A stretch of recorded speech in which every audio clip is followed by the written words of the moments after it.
आज हम टॉपिक करेंगे derive an expression for pressure exerted by an ideal gas. ठीक है, and derive the relation between pressure and kinetic energy of a gas. Calculate average kinetic energy per mole of a gas.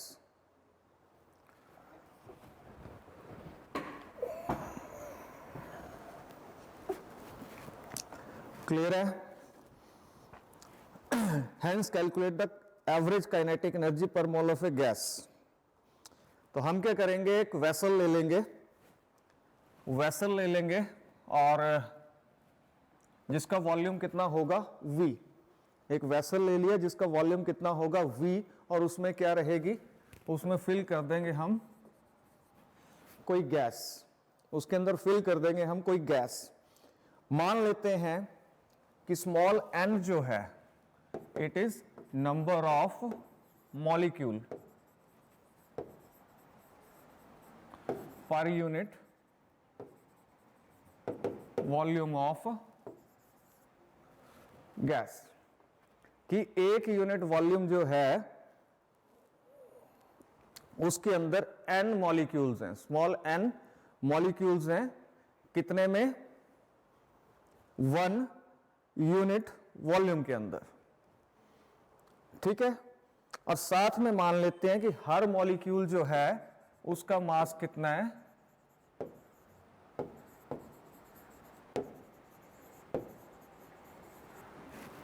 कल जो आपको मैंने कुछ assumptions दी थी, इसकी assumptions आपको याद रखनी है. अब मान लेते हैं ये सारे मॉलिक्यूल रैंडमली मूव कर रहे हैं, कुछ मॉलिक्यूल x डायरेक्शन में मूव कर रहे हैं, कुछ मॉलिक्यूल y डायरेक्शन में मूव कर रहे हैं, कुछ मॉलिक्यूल z डायरेक्शन में मूव कर रहे हैं. अगर आप साथ में नोट्स को भी देखते जाएं और स्क्रीन को भी देखते जाएं तो वहां पे लिखा है Vx, Vy, Vz are the velocities.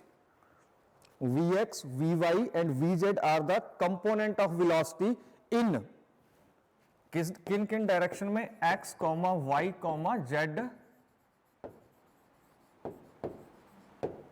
Direction. कि जो मॉलिक्यूल x डायरेक्शन में जा रहे हैं उनकी वेलोसिटी vx है, जो मॉलिक्यूल y डायरेक्शन में जा रहे हैं उनकी वेलोसिटी vy है, जो मॉलिक्यूल z डायरेक्शन में जा रहे हैं उनकी वेलोसिटी कितनी है, vz है. ठीक है, then there average velocity is given by, तो उनकी जो एवरेज वेलोसिटी हम निकालेंगे तो उनकी एवरेज वेलोसिटी v जो होगी वो क्या होगी, vx square plus vy square plus vz square.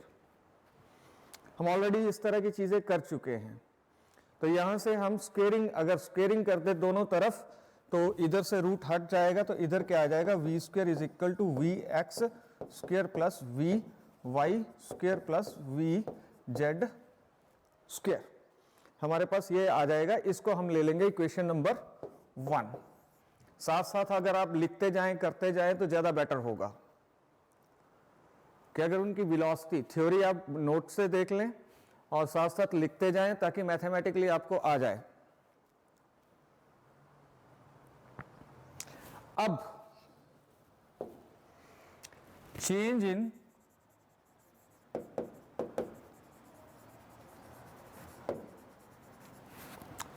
Momentum along x axis.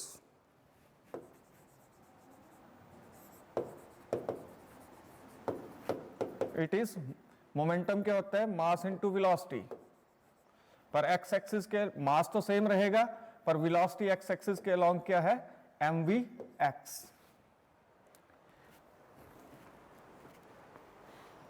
ठीक है, यहां पे मैं लूंगा -2mvx.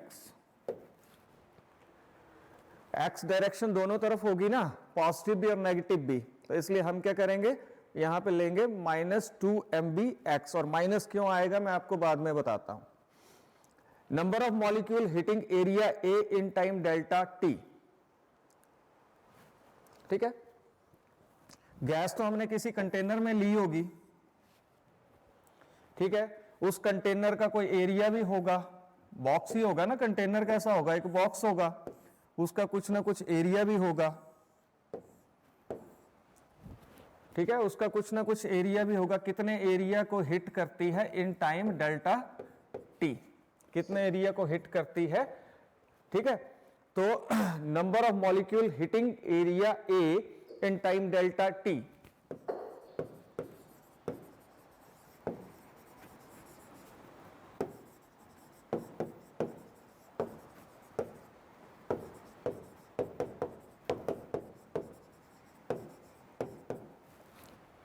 कितने मॉलिक्यूल डेल्टा टी टाइम में एरिया ए को हिट करेंगे। ठीक है, अलोंग एक्स एक्सिस। अब ये मान लेते हैं ये वाली एक्सिस कौन सी है, एक्स एक्सिस है, ये वाली एक्सिस कौन सी है, वाई एक्सिस है, ये वाली एक्सिस मान लेते हैं हम जेड एक्सिस है। तो along X axis area A को डेल्टा टी टाइम में कितने मॉलिक्यूल्स हिट करेंगे।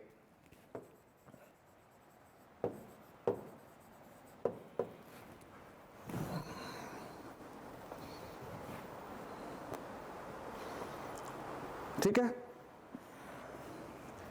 तो ये आएगा 1/2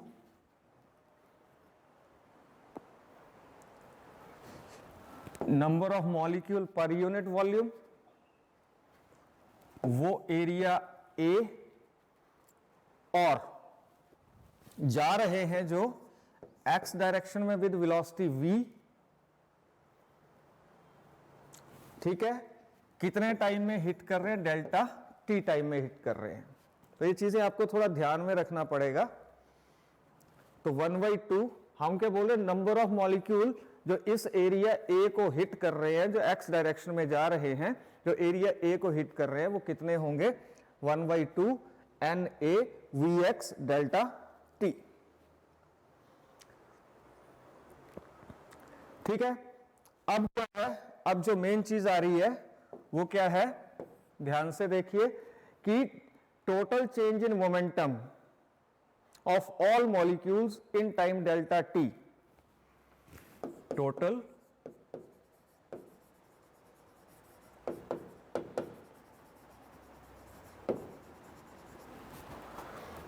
change in momentum of all molecules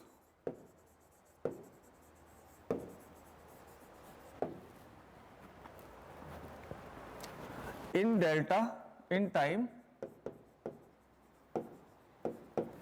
और ये चीज किसके इक्वल होगी, ये चीज इक्वल होगी change in momentum along X axis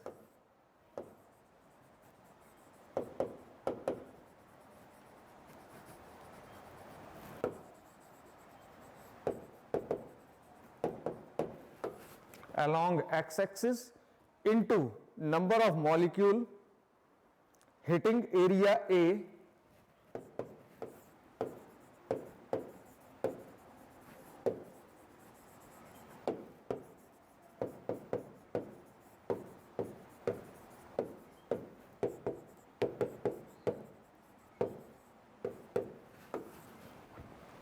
in time delta t। ठीक है, तो change in momentum along axis, along X axis लिख लो, डेल्टा पी एक्स। अब change in momentum along X axis कितना निकाला था हमने, -2mvx, यही निकाला था, -2mvx into number of molecules hitting area A, कितने मॉलिक्यूल्स जो हैं वो एरिया ए को हिट कर रहे हैं, वो अभी हमने लिखा 1/2 N A VX into delta T.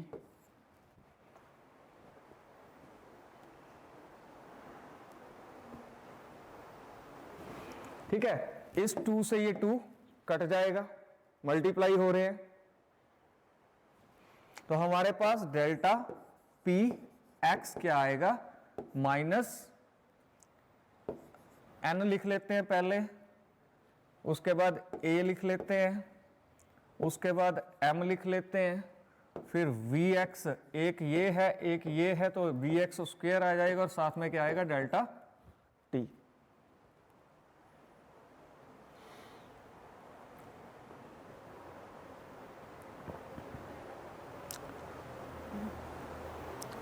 Divide both sides by delta T, दोनों साइड्स को आप डिवाइड कर दीजिए डेल्टा टी से।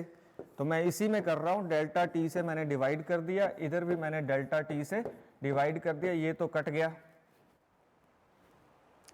बट डेल्टा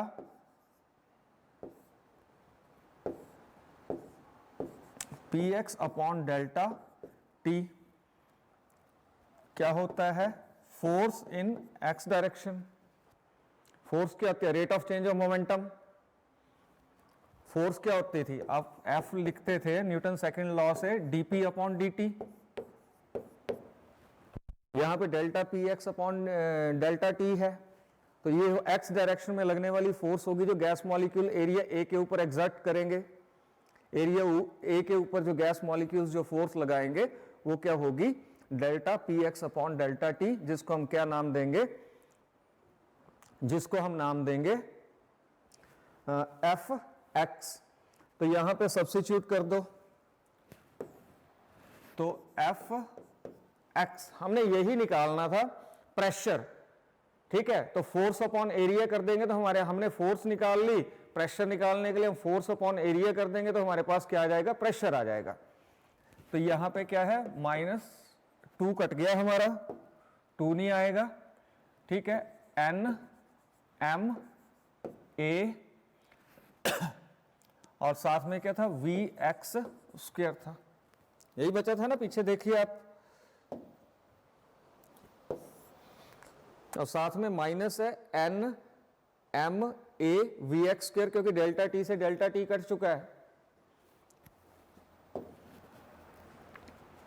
ठीक है, ए को आप दूसरी साइड ले आएंगे, ए को आप इधर ले आओगे, तो एफ एक्स अपॉन ए, जो कि क्या होगा, प्रेशर होगा इन एक्स डायरेक्शन, और ये कितना आएगा, minus N M V X square. तो ये प्रेशर आ गया किस डायरेक्शन में, P X is minus N M V X square, pressure in X direction. तो यहां पे आप लिखो which is the pressure exerted by the gas molecules in X direction. ठीक है, सिमिलरली अगर आप वाई डायरेक्शन में कैलकुलेट करना चाहेंगे, ठीक है, तो उस प्रेशर को आप क्या लिखोगे, पी वाई, बाकी सारी चीजें, नंबर ऑफ मॉलिक्यूल पर यूनिट वॉल्यूम सेम रहेगा, मास ऑफ जो मॉलिक्यूल है वो भी सेम रहेगा, सिर्फ वेलोसिटी कौन सी डायरेक्शन की लेंगे, वी वाई डायरेक्शन में लेंगे, तो पी वाई आ जाएगा हमारे पास ये। और इसी तरह से जेड डायरेक्शन में अगर आपको प्रेशर चेक करना है तो जेड डायरेक्शन में प्रेशर को लिखेंगे पी जेड, वो फिर से सेम आएगा, एन एम, वेलोसिटी किस डायरेक्शन में, जेड डायरेक्शन में। तो जेड एक्सिस के अलोंग जो होगा वो इतना प्रेशर होगा। ठीक है, अब हमें क्या निकालना है, total pressure in all directions. हमें क्या निकालना है, total pressure in all directions.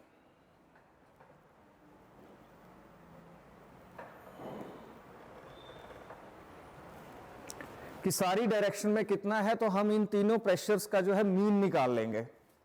ठीक है, इन तीनों प्रेशर्स का हम क्या करेंगे, मीन निकाल लेंगे। तो तीनों प्रेशर का मीन जो आएगा उसको ले लेंगे P, और उसको लिखेंगे Px plus Py plus Pz divided by 3। Mean ऐसे ही निकालते हैं ना, जितनी नंबर ऑफ टर्म्स हो उसको डिवाइड कर दो उतने से। अब इनकी वैल्यू सब्स्टिट्यूट कर दो। Px क्या था, minus N M V X square, Py क्या था, माइनस एन, तो ये प्लस माइनस क्या हो जाएगा, प्लस की जगह इधर क्या आ जाएगा, माइनस आ जाएगा, क्योंकि साथ में उसके माइनस लगा है। ठीक है, तो minus N M V Y square minus N M V Z square divided by 3। अब इसमें माइनस एन एम जो है वो कॉमन आ रहा है, माइनस एन एम कॉमन ले लीजिए। ठीक है, V X square, minus common चला गया तो यहां फिर से प्लस आ गया, V Y square plus V Z square divided by 3।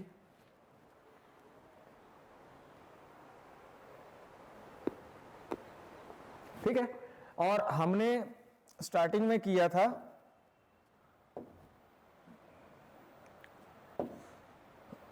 ये चीज, तो V X square plus V Y square plus V Z square, ये क्या होता है, वी स्क्वायर के इक्वल होता है। तो हमारे पास यहां पे क्या आया, V X square plus V Y square plus V Z square आया ना, ये वाला। तो इसकी जगह क्या लिख सकते हैं हम, वी स्क्वायर। तो क्या आ गया, minus N M V square upon 3। तो ये प्रेशर होगा तीनों डायरेक्शंस में। ठीक है, पर हमें पता है कि स्मॉल n क्या होता है, number of molecules per unit volume.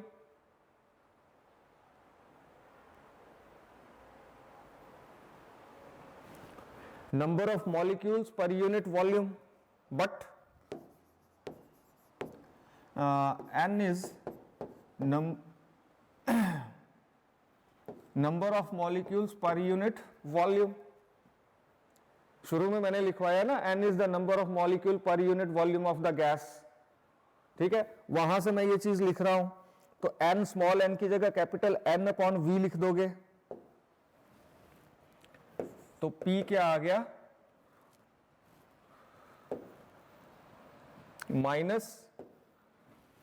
Minus capital N upon V into M into V square by 3। पर आपको पता है, बट मास अपॉन वॉल्यूम क्या होता है, डेंसिटी होती है। मास अपॉन वॉल्यूम क्या होता है, डेंसिटी होती है। ठीक है, density of gas, Akshita mike पे कंट्रोल रखो, डेंसिटी ऑफ द गैस। तो P क्या आ गया हमारे पास, minus rho mass upon volume density लिख देंगे, minus rho capital N V square upon 3।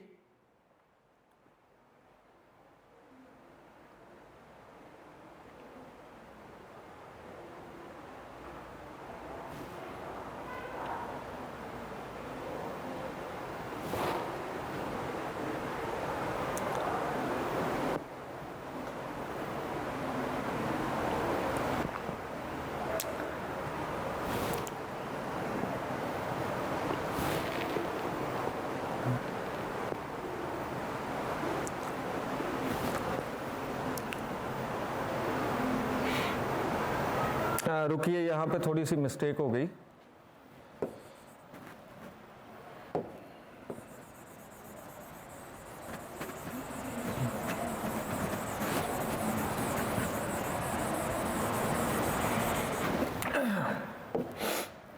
यहां पे पहले हम m और n को मल्टीप्लाई करेंगे, यहां पे लिखेंगे but m into capital N is capital M is total number of total mass of all gas। एक मॉलिक्यूल का मास कितना, स्मॉल m है, कितने मॉलिक्यूल है, n है, तो m इंटू n क्या हो जाएगा, कैपिटल M हो जाएगा, and this is the mass of all gas molecules. अच्छा, इसके आगे आप क्या लिखोगे, बट, तो हम आपके पास क्या आया फिर, P is equal to minus capital M upon V into V square upon 3।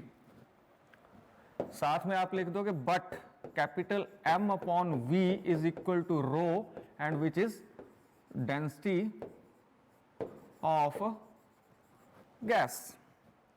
तो आपके पास फाइनल रिलेशन जो आ जाएगा, आपके पास ये आ जाएगा, विच is the pressure exerted by the all gas molecules in all directions.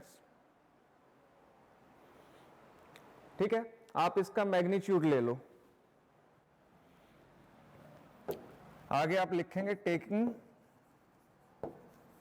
Magnitude. Magnitude जब आप लेंगे तो क्या होगा, माइनस साइन हट जाएगा तो P क्या आएगा, रो, यहां N नहीं आएगा,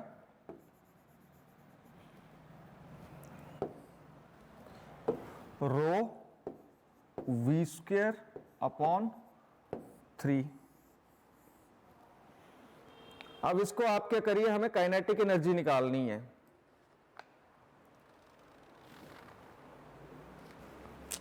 ये तो एक हो गया, ठीक है। हमें ये अगर डेंसिटी की फॉर्म में पूछता है तो ये आएगा। अगर काइनेटिक एनर्जी निकालनी है तो आप क्या करोगे, इस इक्वेशन को ले लो आप नंबर 2, ठीक है। आगे लिखिए फ्रॉम 2, क्या थी 2, P is equal to rho V square upon 3, ठीक है। अभी हमने पुट किया था but rho is equal to capital M upon V, तो यहां पे लिख दो P is equal to capital M upon V। ये हम किस लिए कर रहे हैं, to find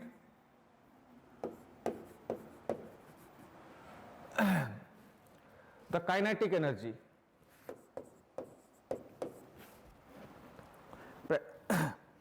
relation between pressure and kinetic energy, to find relation between pressure and kinetic energy।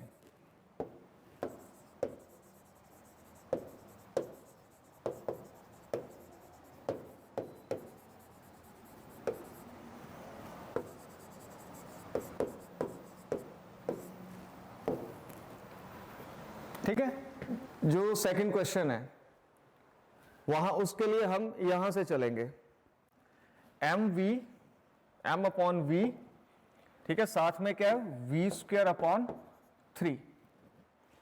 आप क्या करोगे, राइट हैंड साइड जो है इसको 2 से मल्टीप्लाई करोगे और डिवाइड करोगे। राइट हैंड साइड जो है इसको आप 2 से मल्टीप्लाई करोगे और 2 से क्या करोगे, आपने नेक्स्ट स्टेप में लिखना है। जब आप 2 से मल्टीप्लाई करोगे, 2 से डिवाइड करोगे, ठीक है, इसको अरेंज करके लिख लो 2M,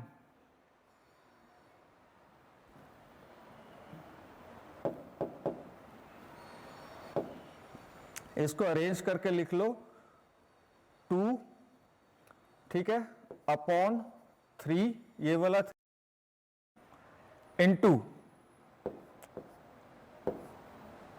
1 अपॉन नीचे वाला 2, अरेंज करके लिखा mv स्क्वायर। अब आपको पता है ये चीज जो है, this is the kinetic energy, this is the kinetic energy. तो रिलेशन हमें निकालना प्रेशर और kinetic energy of the gas molecules, तो आप इस तरह से आप निकाल सकते हो, ठीक है। तो आगे आप लिख सकते हो but half m capital M v square is kinetic energy, ठीक है। तो हमारे पास, और काइनेटिक एनर्जी को मैं लिख लेता हूं E के, तो मेरे पास रिलेशन क्या आएगा, P इज इक्वल टू, क्या था मेरे पास यहां पे, क्या बचा था, 2/3 इंटू काइनेटिक एनर्जी, 2/3, यहां पे V छूट गया,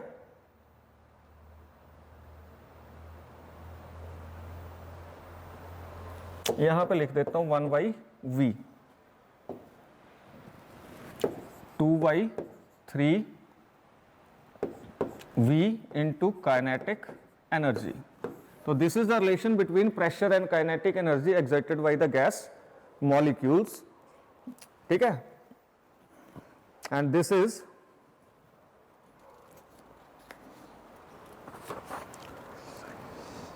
the expression for pressure exerted by the ideal gas.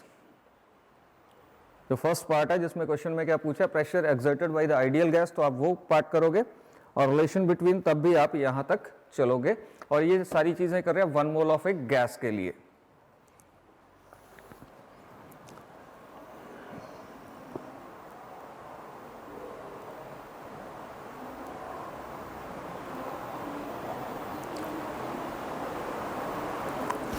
अब देखिए, अगर मुझे रिलेशन निकालना है यहां पे टू फाइंड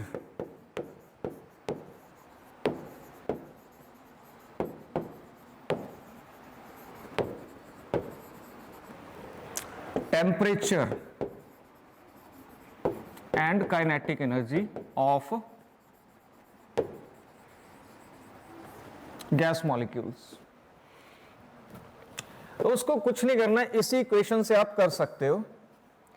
आप इस v को उठाओ, यहां मल्टीप्लाई कर दो, नीचे यहां डिवाइड हो रहा है, दूसरी साइड क्या होगा, मल्टीप्लाई होगा।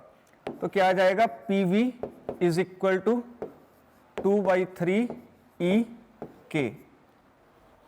कल हमने आइडियल गैस इक्वेशन पढ़ी थी जो क्या बोलती थी, 1 मोल ऑफ गैस के लिए n मोल ऑफ गैस के लिए PV is equal to nRT किया था, पर 1 मोल ऑफ गैस के लिए ये थी PV is equal to RT। Ideal gas equation यहां पे यूज करेंगे तो PV की जगह मैं क्या लिख दूंगा, यहां से ये वाली इक्वेशन लिखूंगा, this is for 1 mole of gas, ये हमने कल करा था, तो ये चीज मैं लिख दूंगा RT is equal to 2/3 EK। ठीक है, R को आप दूसरी साइड ले जाओ, तो या ऐसे भी रहने दो, कोई दिक्कत नहीं है। This is the relation between, क्योंकि R क्या है, कांस्टेंट है, तो this is the relation between kinetic energy and temperature of the ideal gas।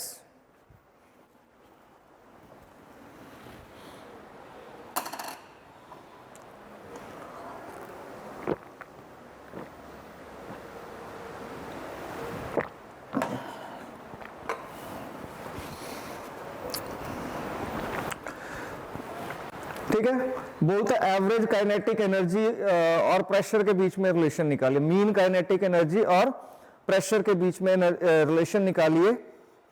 ठीक है, तो वो यही रिलेशन है,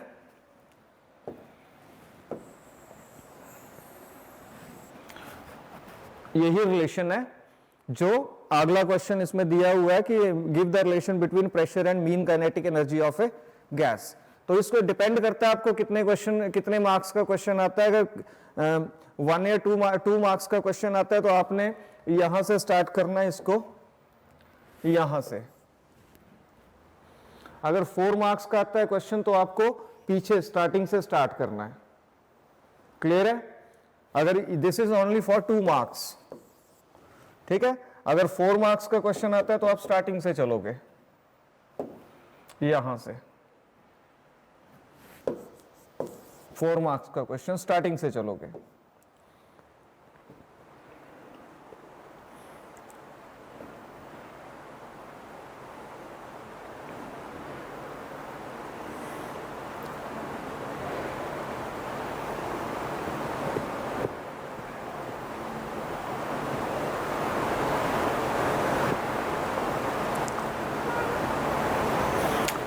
अब जो नेक्स्ट क्वेश्चन है वो दिया है, how the mean kinetic energy per molecule, how the mean kinetic energy of per molecule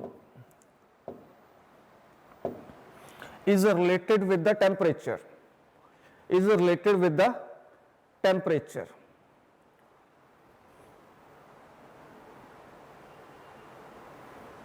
ठीक है, तो वो भी आप कर चुके हो, अभी आपने करा वो ये जो हमने रिलेशन निकाला,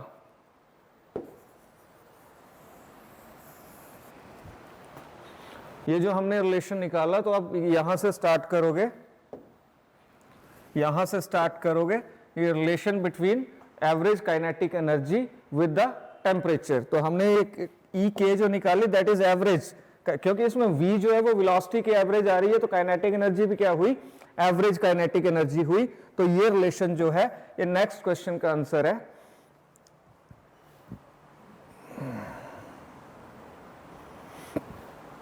ठीक है, अगला एक क्वेश्चन आता है,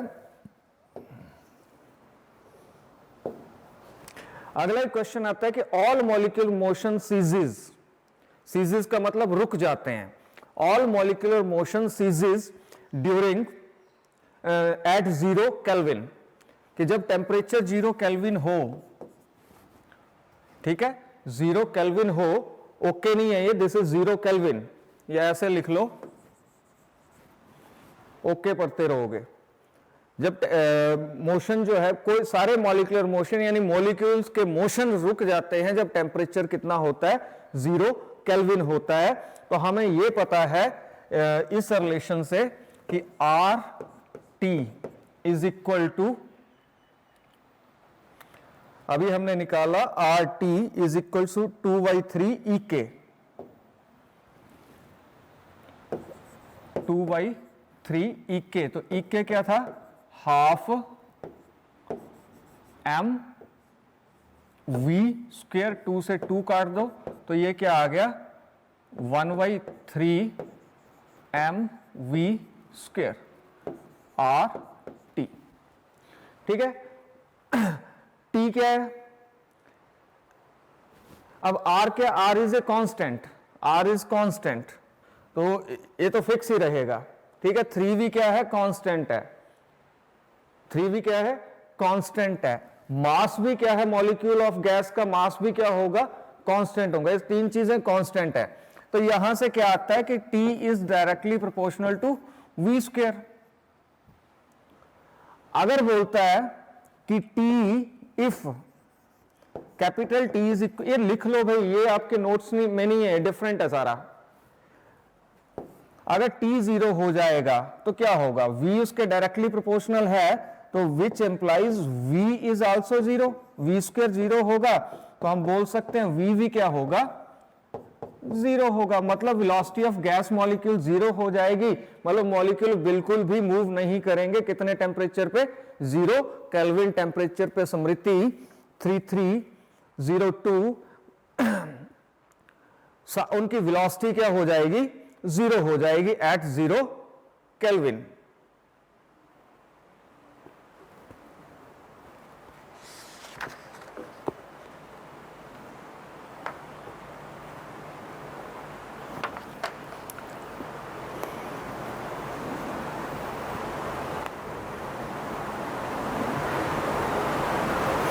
आगे कुछ थ्योरेटिकल क्वेश्चंस हैं। What is the nature of the curve obtained when the pressure versus reciprocal of volume is plotted for ideal gas at constant temperature? कि उस ग्राफ की नेचर बताइए जब हम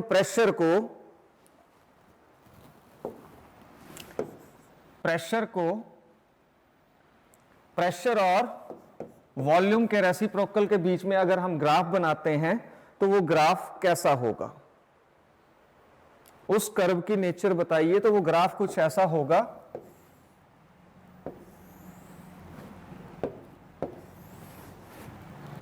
एक तरफ आप प्रेशर ले लीजिए और एक तरफ आप वॉल्यूम का रेसिप्रोकल ले लीजिए, तो ये जो होगा आप लिख सकते हो, it is a straight line. It is a straight line. What is the lowest temperature attainable according to Charles law? कि lowest temperature हम कितना रखेंगे according to Charles law, कितना हो सकता है। तो it is -273.15 degree centigrade, -273.15 degree centigrade. Charles law के अकॉर्डिंगली सबसे कम टेम्परेचर इतना हो सकता है। नेक्स्ट है, for a given volume how pressure of gas is related to number of molecules per unit volume. ठीक है, for a given volume of gas, pressure of gas related to number of molecules per unit volume. इसका meaning क्या है question का, कि कुछ particular volume है हमारे पास गैस का, ठीक है, तो उस गैस का प्रेशर जो है, जो नंबर ऑफ मॉलिक्यूल पर यूनिट वॉल्यूम के साथ कैसे रिलेट करता है। तो ये हमने करा हुआ है किसमें, अगर आप पीछे देखें गेल-लैसेक्स लॉ, वहां से अगर आप चेक करोगे कि अगर नंबर स्मॉल n जो है it is the number of molecules per unit volume, ठीक है, और P जो है प्रेशर है एट कांस्टेंट वॉल्यूम, तो गेल-लैसेक्स लॉ क्या बोलता है, P upon n is constant. ये वहीं से क्वेश्चन ओरिजिनेट हो रहे हैं, वहीं से ये क्वेश्चंस आ रहे हैं जो आप ऑलरेडी पढ़ चुके हो, ठीक है। Which gas molecule possesses higher value of root mean square velocity, ठीक है, किसकी रूट मीन स्क्वायर वेलोसिटी ज्यादा होगी, ऑक्सीजन की ज्यादा है आपके इसमें क्वेश्चंस? Yes sir. तो which gas molecule possesses higher value of root mean square velocity, oxygen और हाइड्रोजन, ठीक है। तो हमें पता है कि वेलोसिटी का स्क्वायर जो होता है, रूट मीन स्क्वायर वेलोसिटी जो है उसका ये जो स्क्वायर रहता है v स्क्वायर इज रिलेटेड या directly proportional to molecular weight के रेसिप्रोकल होती है।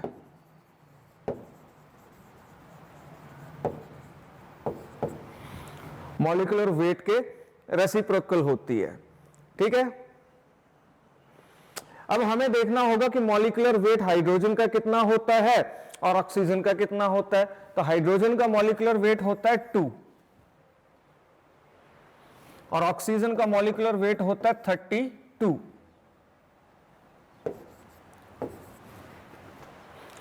तो जिसका मॉलिक्यूलर वेट ज्यादा होगा उसकी रूट मीन स्क्वायर वेलोसिटी कम होगी। क्यों? क्योंकि इनवर्सली प्रोपोर्शनल है ना।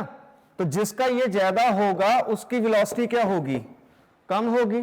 तो मॉलिक्यूलर वेट किसका, और जिसका मॉलिक्यूलर वेट कम होगा उसकी रूट मीन स्क्वायर वेलोसिटी ज्यादा होगी। तो हाइड्रोजन का मॉलिक्यूलर वेट जो है वो कम है, इसलिए उसकी रूट मीन स्क्वायर वेलोसिटी जो है वो ज्यादा होगी। ऑक्सीजन का मॉलिक्यूलर वेट ज्यादा है, इसलिए उसकी रूट मीन स्क्वायर वेलोसिटी कम होगी। अच्छा, अगला क्वेश्चन, लास्ट क्वेश्चन इस चैप्टर का है, what are the similarities of Boyle's law and Charles law. Boyle's law और चार्ल्स लॉ के बीच में सिमिलरिटीज क्या है? तो दोनों लॉ जो हैं बहुत बढ़िया से डिफाइन हो सकते हैं जब गैस कैसी हो, आइडियल गैस हो। Both laws can be holds good when the gas is ideal gas. ठीक है, this completed your first chapter kinetic theory of gases. Tomorrow we will do thermometer and thermal equilibrium. Okay, तो इस chapter को अच्छे से करिए। इसमें दो ही मेन एक्सप्रेशंस थे, दो मेन एक्सप्रेशन थे। एक मेन एक्सप्रेशन क्या था? वो आइडियल गैस इक्वेशन, ठीक है, और दूसरा मेन एक्सप्रेशन क्या था इस चैप्टर के अंदर, जो अभी हमने प्रेशर और काइनेटिक एनर्जी के बीच में रिलेशन निकाला, टेम्परेचर और काइनेटिक एनर्जी के बीच में रिलेशन निकाला। ठीक है, कि कितना प्रेशर जो है वो एक्सर्ट करती है कोई गैस किसी कंटेनर के अंदर, अगर हमने उसको रखा हुआ है तो कितनी वो एक्सर्ट करती है प्रेशर। ठीक है, और उसका हमने रिलेशन फिर काइनेटिक एनर्जी के साथ निकाला, और उसके बाद हमने रिलेशन उसका टेम्परेचर और काइनेटिक एनर्जी के बीच में रिलेशन निकाला। तो next we will do on tomorrow. So thank you very much.